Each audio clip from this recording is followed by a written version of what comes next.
उसमें से 49 बन चुके हैं और बाकी के 11 पाइपलाइन में है। तो एक प्रकार से 100% सिद्धि कौशल विकास के लिए भी मिली है। शिक्षा के लिए भी ढेर सारा काम किया है। पिछले 4 वर्ष में 165 एकलव्य विद्यालय खुले और 40 वर्षों में 38 खुले थे।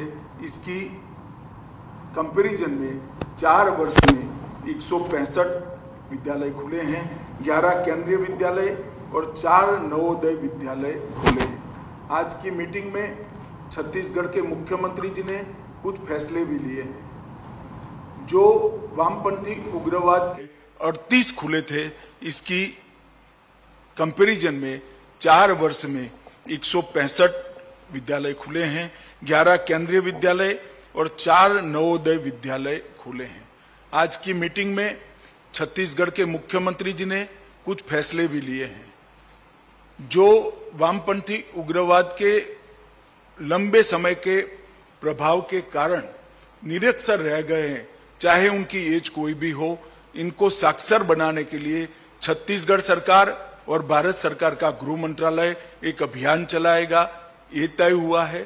तेंदुपत्ता की खरीदी में आमूलचूर हम परिवर्तन भी करेंगे और इसके साथ साथ एनआईए के तर्ज पर एसआईए बनाकर जो शुरुआत की है, इसको और स्ट्रेंथी कर हम जो 2 सिद्धि का प्रमाण है उसको भी बढ़ाएंगे। इसके साथ साथ एक नए लुक के साथ सरेंडर पॉलिसी को भी छत्तीसगढ़ सरकार 1-2 महीने में भी घोषणा करेगी।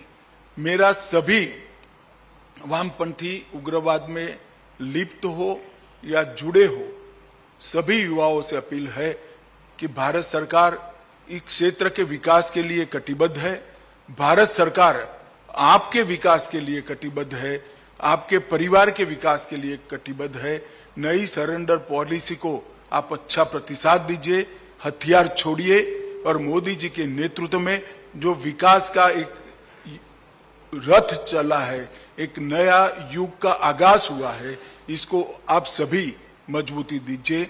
और मैं आशा करता हूं कि हमने जो लक्ष्य का तय किया है वह उस लक्ष्य के अनुसार ही पूरे छत्तीसगढ़ और पूरे देश को हम नक्सलवाद की समस्या से मुक्त कराएंगे।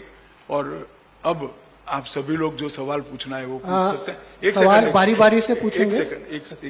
एक सेकंड मेरे आने में जरूर देरी हुई, जाने में जल्दी नहीं करूंगा, डरे बगैर आराम से पूछिए। सबसे पहले मैं कहूंगा हरिभूमि के कुरैशी, आप जिया कुरैशी साहब, आप अपना सवाल पूछे।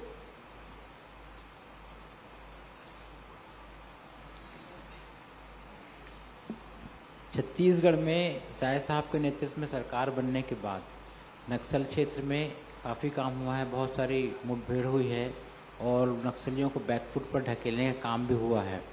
पर आपने अभी जो सूची बताई जहाँ से नक्सल मुक्त होगा उसमें छत्तीसगढ़ नहीं है, तो हम कब तक उम्मीद करेंगे छत्तीसगढ़ पूरी तरह नक्सल से मुक्त हो जाएगा?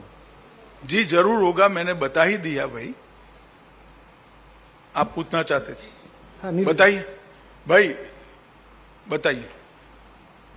सर, आपने वो छत्तीसगढ़ की बात की, नक्सल एरिया में जो विकास काम हो रहे हैं और सुरक्षा बल जो काम कर रहे हैं, लेकिन इनका इकोसिस्टम बहुत बड़ा है और अर्बन नक्सल जो हैं वो पूरे देश में फैले हैं और जो इनको समर्थन दे रहे हैं उनके खिलाफ कार्रवाई के लिए क्या कुछ हो रहा है? देखिए, हम सिर्फ कार्रवाई में विश्वास नहीं करते हैं। छत्तीसगढ़ सरकार ने ढेर सारे सांस्कृतिक रूप से कार्यक्रम बनाए हैं जो इनको नक्सल समस्या से इस क्षेत्र का कितना नुकसान हुआ है वो, और भारत सरकार छत्तीसगढ़ सरकार के विकास के कामों को पहुंचा सके। मैंने तो आपके सामने ही सबको कहा कि आप आइए, नए युग के साथ जुड़िए। अब जो नहीं ही जुड़ते हैं इनके खिलाफ कार्यवाही तो जरूर होगी। खड़े हो जाओ साहू। अलग अलग राज्यों के साथ आपने मीटिंग की सर, तो क्या माना जाए आने वाले दिनों में अलग अलग राज्य जो है संयुक्त रूप से कार्रवाई करेंगे, उस पर जोर दिया जाएगा क्या? ज्वाइंट टास्क फोर्स कहीं 2 राज्य का जहां जैसा जंक्शन है वो बनाया गया है। सूचना के आदान प्रदान का खाका भी मजबूत किया गया है और भारत सरकार की एजेंसियां सभी राज्यों के बीच में कोऑर्डिनेशन का भी काम कर रही है और ज्वाइंट टास्क फोर्स के बहुत अच्छे परिणाम हमें मिले। एक मिनट खड़े हो गए भैया, बैठ जाओ, मैं करता हूं। सर मेरा नाम शिवम है, मैं BS TV का पत्रकार हूं। यहाँ पे समस्या ये होती है कि नक्सल भी बातचीत करने के लिए पहल करते हैं और सरकार भी चाहती कि उनसे बात करें, तो क्या आज की मीटिंग के बाद वो बात करने की पहल खत्म हो जाएगी, सीधे उन पर अटैक किया जाएगा? किसके पर अटैक किया जाएगा? मतलब नक्सलवाद के ऊपर अटैक किया जाएगा? अरे हो ही रहा है भैया, मैं तो अपील करता हूं किसी पर अटैक न करना पड़े, आप आइए साथ दीजिए, अटैक तो हो ही रहा है।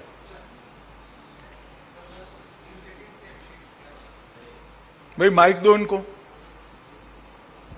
सर न्यूज 18 से अभिषेक शुक्ला।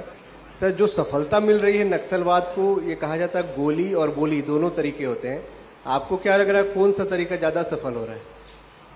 देखिए, हम तो पहले जो लोग सरेंडर होना चाहते हैं उनको मौका देना चाहते हैं, इसीलिए सबसे बड़ा आंकड़ा सरेंडर होने का है, उसके बाद गिरफ्तारी का है और उसके बाद मृत्यु का है।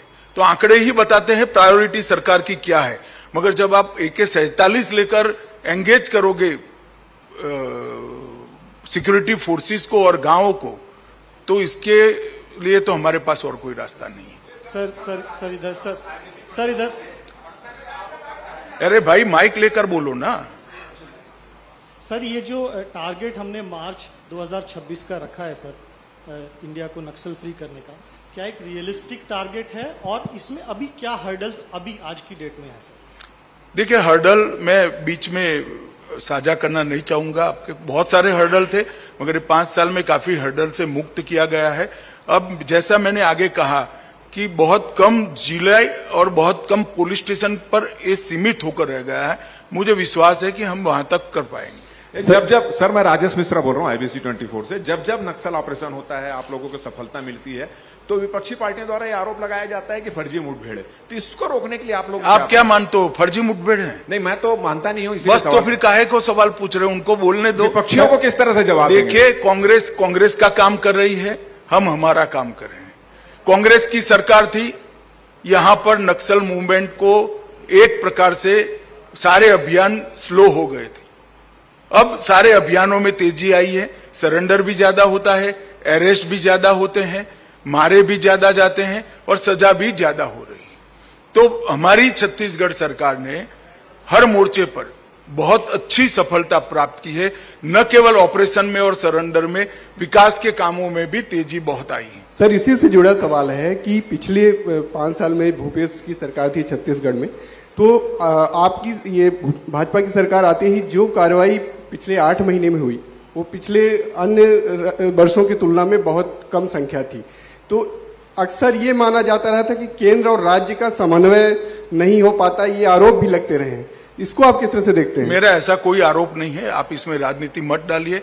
हमारी सरकार ने बहुत अच्छा काम किया है, कोऑर्डिनेशन भी अच्छा है, तो नतीजे भी अच्छे मिल रहे हैं। सर आज महबूबा मुफ्ती ने बयान दिया है कि भाजपा और PDP का जो गठबंधन था वो एजेंडे पर हुआ था और नेशनल कॉन्फ्रेंस और कांग्रेस का जो गठबंधन है वो सीटों के आधार पर हुआ है। तो उनके इस बयान के बाद किस महबूबा मुफ्ती ने कहा है आज नहीं, नेशनल कॉन्फ्रेंस और कांग्रेस का बयान, नेशनल कॉन्फ्रेंस और कांग्रेस का जो गठबंधन है वो सीटों के आधार पर हुआ है और भाजपा और PDP का जब गठबंधन हुआ था वो एजेंडे के आधार पर हुआ था। तो अब उनके बयान से क्या ये माने कि अगर जम्मू कश्मीर में जरूरत पड़ती है तो भाजपा PDP के साथ गठबंधन करेगी? नहीं, हमने ऐसी कोई बात न की नहीं है और जहां तक मैं समझता हूं उन्होंने भी नहीं करी। सर मेरा नाम एक मिनट भाई, गृहमंत्री जी, एक मिनट बैठ जाओ। गृहमंत्री जी, एक मिनट बैठ जाओ। सबसे पहले नक्सलवाद के सवाल समाप्त हो, उसमें हाथ कम खड़े होते थे, पॉलिटिकल सवाल एक आया, उसमें 50 हाथ खड़े हो गए। पहले नक्सलवाद से जुड़े हुए सवाल। मंत्री जी, सर नक्सल से सर मेरा नाम वैभव है, लल्लूराम.com से हूं मैं। सर नक्सल प्रभावित क्षेत्र के जो स्थानीय लोग हैं, रोजगार को लेकर क्या कार्य योजना है?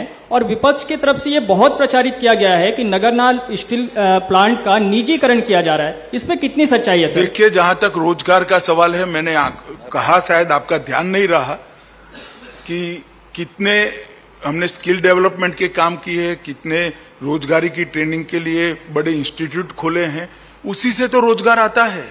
स्किल रोजगार का जहां तक सवाल है, इस क्षेत्र के अंदर स्किलिंग के लिए और आईटीआई के लिए कोई काम ही नहीं हुआ है। गृहमंत्री जी मेरा प्रश्न हो गया भैया, बैठ जाओ। गृहमंत्री जी मेरा प्रश्न मेरा नाम चित्रा पटेल है, मैं सच बधड़ा का पत्रकार हूँ। लगातार बस्तर में बस्तरिया बटालियन के मांग की गठन की मांग रही है, क्या इस पर विचार कर रही है सरकार? देखिए, बटालियन का नाम क्या होगा, कैसे होगा, वो तो सीएपीएफ निर्णय करेंगे, परंतु इस क्षेत्र से हम विशेष भर्ती जरूर करेंगे, जिससे यहाँ के युवाओं को सीआरपीएफ और स्टेट के अंदर परमानेंट जॉब दिया जाए।